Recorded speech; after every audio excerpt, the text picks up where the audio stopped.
The relationship result that is eluding you can be found in the work you aren't willing to do. I want you to think about that for a moment. I'm Lesli Dories, your marriage coach, creator of The Hero Husband and owner of Foundations Coaching.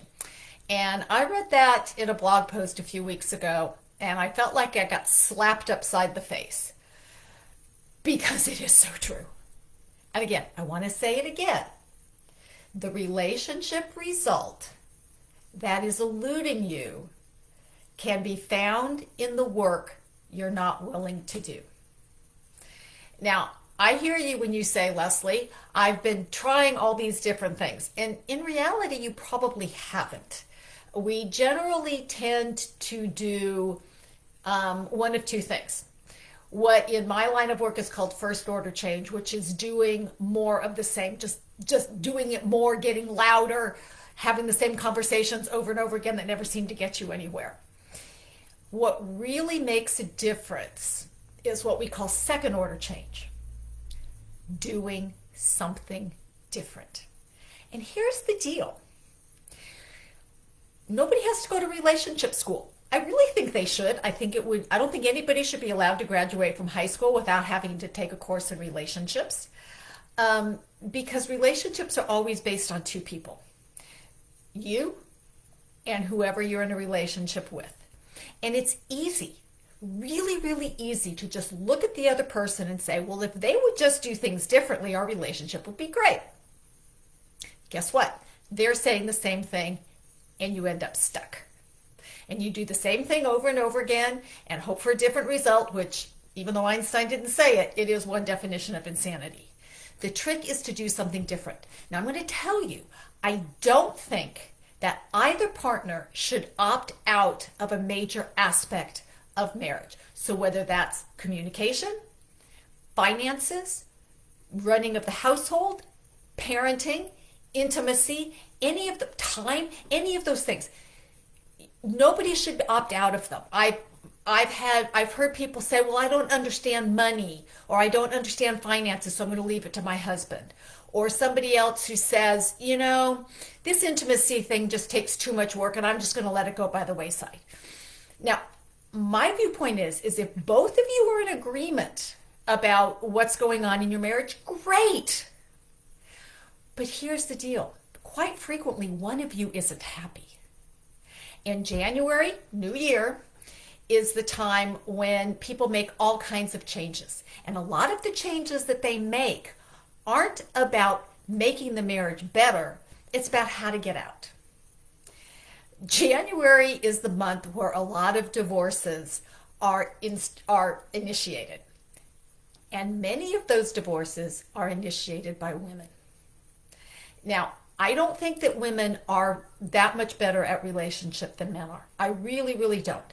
I think that they may be either more in tune or less likely to live with it for a long period of time. And I don't think they're better at resolving it. And if you really want your relationship to be different, then the first thing you have to do is figure out how you are participating in what it looks like now.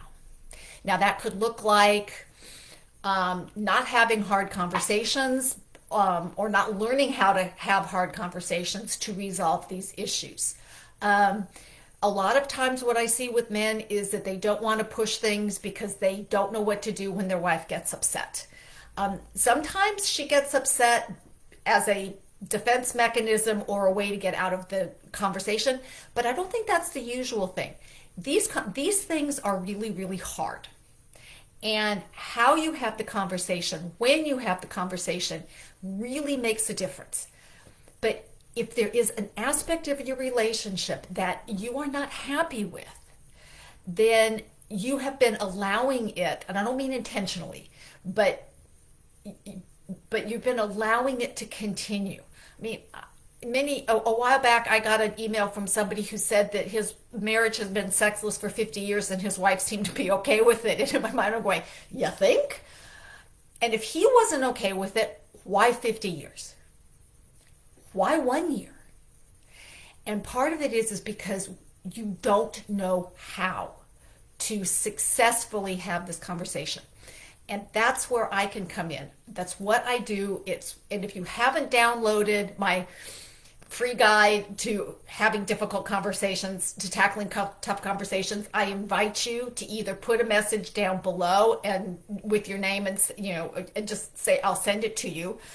It's free, and it really is the first place that you need to start, right? After you identify what you want to be different, identify what you can do differently. And one of the first things is being able to bring it to the table in a non-defensive, productive way. So if this sounds interesting to you, then please, I encourage you to subscribe to the channel. I encourage you to get that conversation guide. I encourage you to get in contact with me if you really want your marriage to be better. Don't wait. Don't make it through another year. Okay, don't wait for somebody to contact an attorney. There's lots that can be done, but you've got to take action. So hopefully you found this helpful, and until next week, stay loving.